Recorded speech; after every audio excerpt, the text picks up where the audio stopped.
ปรับไหม50 ด้านพี่น้องปรับไหม50 ด้านโทษฐาน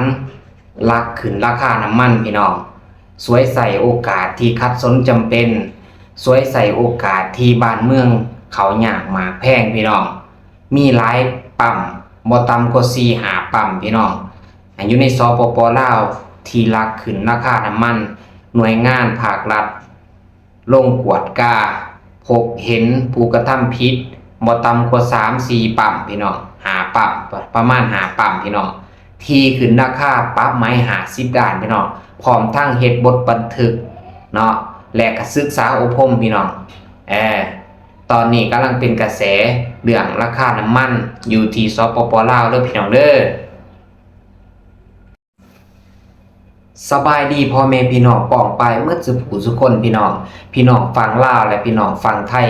พี่น้องที่อยู่ต่างประเทศและอยู่ภายในประเทศพี่น้องเบิดสุผู้สุคนเนาะพี่น้องเนาะที่เขามาเห็นคลิปนี้เนาะพี่น้องก็คือตอนนี้เป็นกระแสลามมาและก็ยังเป็นกระแสที่มาแห้งเนาะพี่น้องเนาะประเด็นเรื่องค่าน้ำมันเนาะน้ำมันปรับราคาขึ้นเนาะจากพี่น้องเนาะทุกน้ำมันเนาะพี่น้องบ่ว่าจะเป็นน้ำมันแอดซังเนาะและก็น้ำมันกาส่วนและก็สินค้าอื่นๆก็มีการนิ่งติงถือว่ามีราคาที่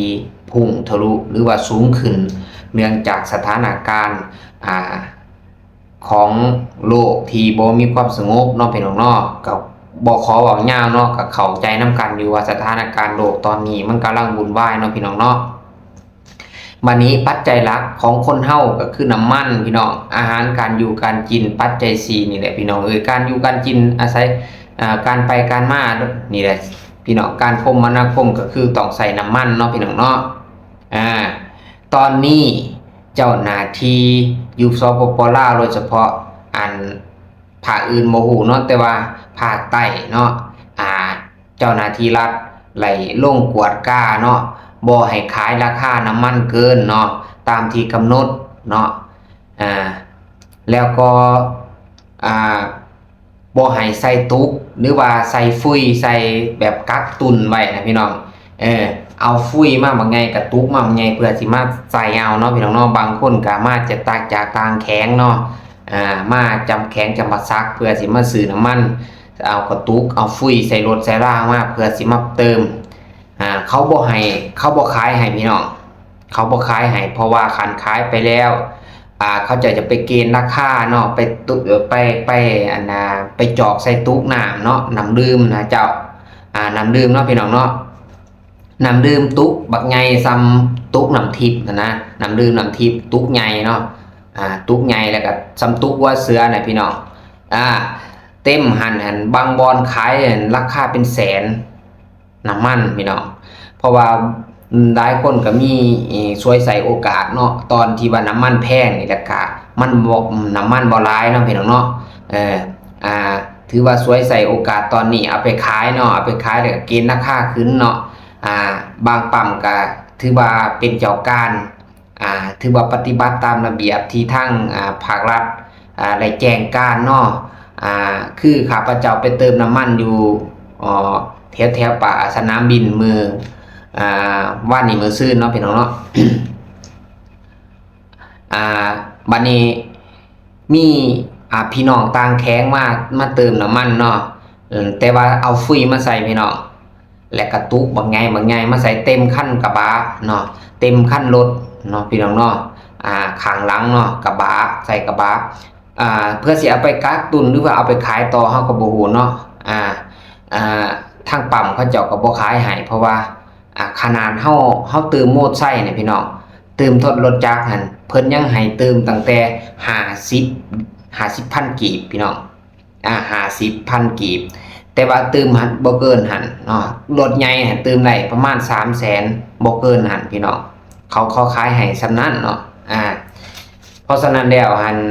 ผู้ใดสิมา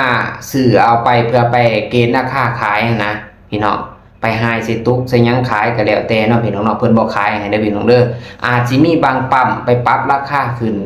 เองเนาะเกณฑ์ราคาขึ้นหรือว่าจอกหรือหายสิตุกขายเนาะ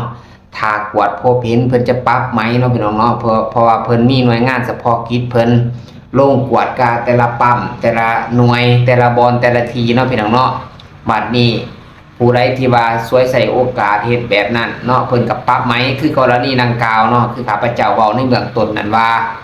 มีปั๊มอยู่แถวจำปาสักแหละพี่น้องขึ้นไปทางผู้เพียงบริเวณพุ่นพี่น้องเอ้ยก็บ่ขอชื่อปั๊มเนาะพี่น้องเนาะก็คงจะเข้าใจกันเองเนาะก็คือมีประมาณ 4-5 ปั๊มพี่น้องละเมิดต่อระเบียบการเนาะละเมิดต่อการแจ้งการของขันเทิงเนาะก็คือเจ้าหน้าที่รัฐเพิ่นได้แจ้งการเนาะว่าบ่ให้ปรับค่าน้ำมันขึ้นโดยลำพังเนาะหรือว่าปรับขึ้นเองเนาะพี่น้องเนาะโดยลำพังแล้วหั่นเนาะโดยธรรมดาแล้วหั่นทางภาครัฐเพิ่นก็ปรับขึ้นได้พี่น้องปรับค่าน้ำมันถือว่าน้ำมันขึ้นเนาะพี่น้องเนาะจากลิตรสั่งธรรมดานี่จากลิตรหนึ่งจากลิตรหนึ่งเนาะพี่น้องเนาะจากลิตรหนึ่ง23,000 กีบเนาะก็ปัดขึ้นไปเป็น30,000ได้พี่น้องเป็น30,000 กีบแล้วปัจจุบันนี้และหันเป็น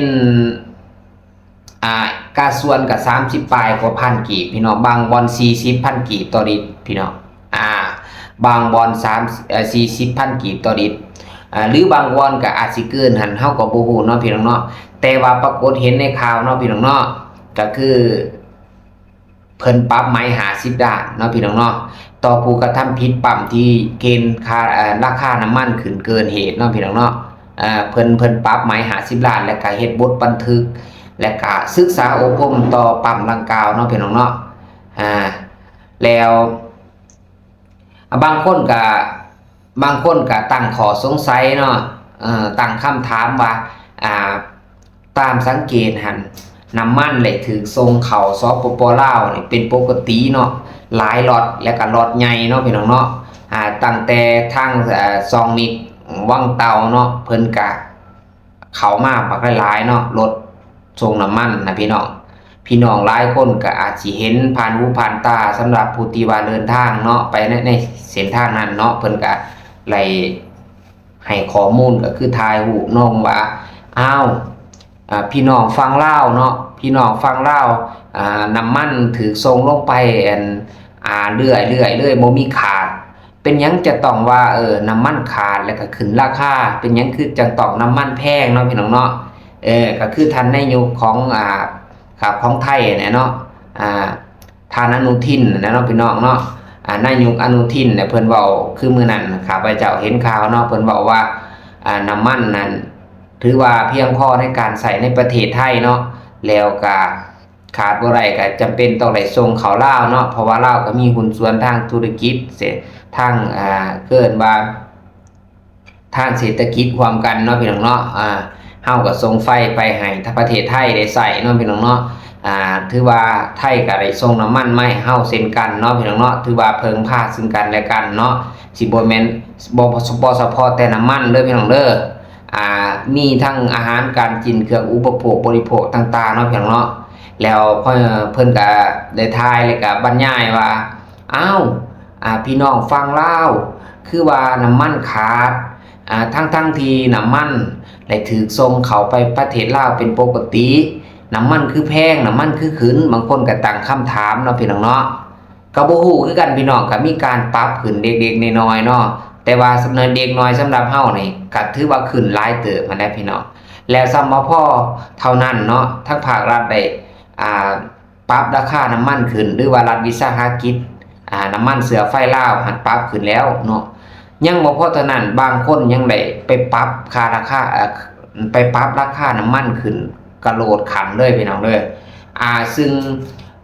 การเฮ็ดดังแบบนั้นก็ผิดต่อระเบียบการเพิ่นก็ได้ลง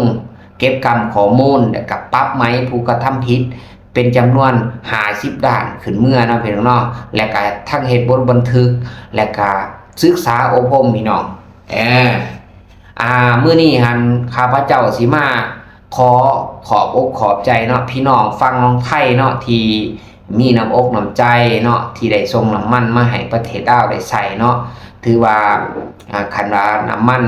เมดประเทศไทยก็ลำบากลาวก็สิลำบากคือกันคันลาวรอดก็ไทยก็รอดคันไทยรอดก็ลาวก็รอดเนาะพี่น้องเนาะถือว่าบ่ถิ่มกันเนาะพี่น้องเนาะข้าพเจ้าขอบคุณหลายๆเด้อพี่น้องเด้อขอบพระคุณหลายๆเนาะพี่น้องเนาะผมเป็นตัวแทนของพี่น้องลาวนะครับผมเป็นพี่น้องเป็นถือว่าเป็นตัวแทนของพี่น้องลาวทั้งหมดนะครับคือเป็นตัวแทนของประชาชนลาวนะครับขอบใจขอบคุณนะครับที่พี่น้องฝั่งไทยส่งน้ำมันมาให้พี่น้องลาวได้ใช้นะครับได้ใช้กันนะครับรวมถึงสินค้าอุปโภคบริโภคอื่นๆนะครับผมขอพระคุณจริงๆนะครับด้วยจากใจผมจริงๆนะครับที่เป็นคนลาวนะครับแต่ละวันที่ผมไปทำงานนะครับผมจะสามารถตื่มน้ำมันใส่มอไซค์นะครับของผมนะครับไล่เพียง50,000 กีบนะครับ50,000 กีบประมาณ200 กว่าบาทนะครับ50,000 กีบนะครับไม่เกินนั้นเขาไม่ให้ใส่เกินนะครับเขาไม่ให้ใส่เกินนั่นเนาะพี่น้องเนาะเขาไม่ให้ใส่เกิน50,000 กีบเด้อพี่น้องเด้อก็เลยว่าคันเฮาสิใส่ตุ๊กหรือว่าเติมเต็มถังมาเขาก็บ่ให้เนาะพี่น้องเนาะบางปั๊มก็ถือปิดไปหลายปั๊มแต่พี่น้องบ่ฮู้ว่าเขาเป็นยุทธศาสตร์การตลาดเขาก็บ่เข้าใจเนาะพี่น้องเนาะไม่เข้าใจเหมือนกันว่าเป็นยุทธศาสตร์การตลาดเขาหรือเปล่าให้กินน้ำมันก็มีเพียงพอที่จะสนองอยู่แต่ว่าเขาก็ปิดไปถ้าว่าเมื่อเปิดเป็นปกติหรือว่าอย่างไรทยอยเปิดบางครั้งก็ปิดบางครั้งก็เปิดทำให้รู้สึกว่าน้ำมันขาดทำให้คนตกใจทำให้คนตื่นตระหนกนะครับทำให้คนตื่นตระหนกและก็คิดว่ามันจะไม่มีน้ำมันจะขาดเขาก็จะรีบพากันไปซื้อนะครับผมคิดเองนะครับผมคิดด้วยอันนี้เป็นความคิดส่วนตัวของผมนะครับเขาจะเกณฑ์ราคาหรือว่าอย่างไรนะครับเพราะฉะนั้นแล้วก็ให้มีสติในการเสพข่าวด้วยนะครับว่าให้เรามีสตินะครับไม่ตื่นตระหนกจนเกินไปนะครับแต่ที่สำคัญประเด็นที่ผมจะมาพูดในวันนี้ก็คือผมอยากขอบคุณพี่น้องชาวไทยนะครับที่ให้มีความกรุณานะครับที่ส่งน้ำมันมาให้คนลาวได้ใช้กันนะครับขอบคุณทางรัฐบาลไทยที่ไม่ทิ้งนะครับที่ไม่ทอดทิ้งคนลาวนะครับที่ส่งน้ำมันมาเป็นปกตินะครับถึงว่าบางครั้งช่วงนี้อาจจะไม่ปกติเท่าใดนะครับเคยส่งเดือนละสมมุติว่าเดือนละ20 ครั้งนะครับแต่ว่าลดลงมาเดือนละ10 ครั้งก็ยังดีนะครับยังพอที่จะประคับประคองให้เดินทางต่อไปได้นะครับไม่ถึงขั้นว่าวิกฤตนะครับผมเพราะฉะนั้นแล้วผมอยากขอบคุณณจุดนี้นะครับขอบคุณพี่น้องชาวไทยมากๆนะครับที่มีความกรุณาเมตตาส่งน้ำมันมาให้นะครับผมก็ขอบคุณแทนพี่น้องชาวลาวทุกคนนะครับแล้วก็ผมอยากพูดถึงเรื่องสถานการณ์ทางตะวันออกกลางนะครับที่ยังมีสภาพที่ไม่มีความสงบนะครับขอให้ทุกคนนะครับมีสติอยู่กับตนเองใช้ชีวิตอย่างไม่ประมาทแล้วเราไม่รู้ว่าโลกใบนี้มันจะมีความวุ่นวายและสถานการณ์เป็นอย่างไรนะครับที่สำคัญสุขภาพกายและสุขภาพจิตเราที่ดีนั้นคือปัจจัยหลักนะครับถ้าเราลำบากอยู่ในขณะนี้นะครับเราย้อนกลับไปนะครับย้อนกลับไปสมัยที่เราลำบากสมัยเรายังเป็นเด็กเล็กนะครับพ่อแม่เรานะครับยิ่งลำบากกว่าเราบ้านเมืองยังไม่เจริญเท่านี้นะครับเข้ายากหมากแพงนะครับภัยสงคราม ก็มีนะครับภัยแห้งแล้งบ้างเจอหมดนะครับพ่อแม่เราเจอหมดนะครับปัญหาอุปสรรคต่างๆแต่ก็ผ่านมาได้จนเลี้ยงเรามาจนเติบโตจงเลี้ยงเรามาส่งเสียเราเล่าเรียนส่งเสียเราเลี้ยงดูเราจนใหญ่หรือว่าเติบโตมาถึงวันนี้ก็สุดยอดเลยนะครับพ่อแม่เราสุดยอดเก่งมากๆครับล้มลุกคลุกคลานนะครับซึ่งณตอนนี้ถึงว่าเราจะเข้ายากหมากแพงแต่เราก็ยังประคับประคองไปได้คนทุกคนยังมีน้ำใจมีจิตใจเอื้อเฟื้อเผื่อแผ่ซึ่งกันและกันนะครับรักแพงกันนะครับอยู่กันด้วยสันติอยู่ด้วยกันอย่างมีความสุขบ้านพี่เมืองน้องนะครับยังเห็นอกเห็นใจซึ่งกันและกันเท่าแก่โบราณชอบจะพูดว่าไปพุ่นกินเข่ามาผีกินปลาพี่น้องไปพุ่นกินเข่ามาผีกินปลาเฮานั้นมันเป็นพี่น้องบ้านหนึ่งเมืองเดียวกันย่ามขาดเขินเจ็บเป็นกับเพิงผ้ากันได้ย่ามเมื่อซี่ไหว้มวยโฮมกันเมียนขาพี่น้องเอ้ยทรงสการโฮมกันเมียนขาพระสงฆ์สวยจูดพร้อมสการให้ทรงถึงพี่น้องเปรียบเสมือนพี่น้องสักคนพี่น้องชาวไทยพี่น้องชาวลาวเนาะพี่น้องเนาะบ่ถิ่มบ่ป้ากันเนาะพี่น้องเนาะแม้แต่เพื่อนมันไกลมีเพื่อนไก่สิทธิ์มิตรไก่เคียงบ้านขอเพื่อนเคียงเนาะการล้มการเจ็บการเป็นก็ช่วยเหลือเกื้อกูลกันแม้แต่พระสงฆ์องค์เจ้าก็ช่วยเหลือเกื้อกูลเนาะให้มาติกาเนาะหรือว่าทรงสการช่วยเหลือเกื้อกูลกันพี่น้องเอ้ยบ่ว่าบ่แยกสั้นวรรณะบ่ว่าเจ้ามีเจ้าทุกข์เจ้าจนบ่มาเจ้ารวยเจ้าหังบ่ว่าเจ้าทุกข์เจ้าจนมนุษย์คนเฮาอยู่ด้วยกันด้วยความสุขความสงบพรมเย็นภายใต้อ้อมกอดแห่งศีลแห่งธรรมนี่แหละพี่น้องเอ้ยถือว่าเป็นผู้โชคดีแล้วเนาะพี่น้องเนาะอย่าตื่นตระหนกเกินไปเด้อพี่น้องเด้อให้มีสติอยู่กับปัจจุบันเนาะพี่น้องเนาะการใส่ชีวิตคู่มือนี่เนาะพี่น้องเนาะสำคัญรักษาสุขภาพจิตและก็สุขภาพกายเนาะพี่น้องเนาะให้มีจิตใจแจ่มใสเนาะบ่ให้เกิดความเครียดจนเกินไปเนาะพี่น้องเนาะเกิดความเครียดจนเกินไปเป็นโรคซึมเศร้าเนาะพี่น้องเนาะเพราะฉะนั้นแด่บ่าวร้อนมื้อนี้เนาะมาขอมุกขอบใจที่พี่น้องชาวลาวที่พี่น้องชาวไทยก็เช่นเดียวกันเนาะพี่น้องเนาะที่ฮักแพงซึ่งกันและกันบ่ถิ่มบ่ป้ากันเนาะพี่น้องเนาะบ่าวร้อนก็ขอมุกขอบใจหลายๆเด้อขอมุกขอบใจพี่น้องเบิดสุผู้ทุกคนที่เขามาเบิ่งคลิปนี้ก็เช่นเดียวกันเนาะให้มีแต่ความสุขให้มีแต่ความเจริญสุขกายสบายใจถือไว้รวยเบอร์พี่น้องเอ้ยถือไว้รวยเบอร์เฮ็ดการค้าทำงานสิ่งใดก็ให้มีแต่ความสุขความเจริญเด้อพบแต่สิ่งดีๆเข้ามาในชีวิตเด้อพี่น้องเด้อสำหรับวันนี้เนาะนอนรับฝันดีเบิดสุขผู้สุขคนเด้อพี่น้องบ่าวร้อนขอตัวลาไปก่อนเจอกันคลิปหน้าเด้อพี่น้องเด้อขอกล่าวคำบาสบายดีขอบใจ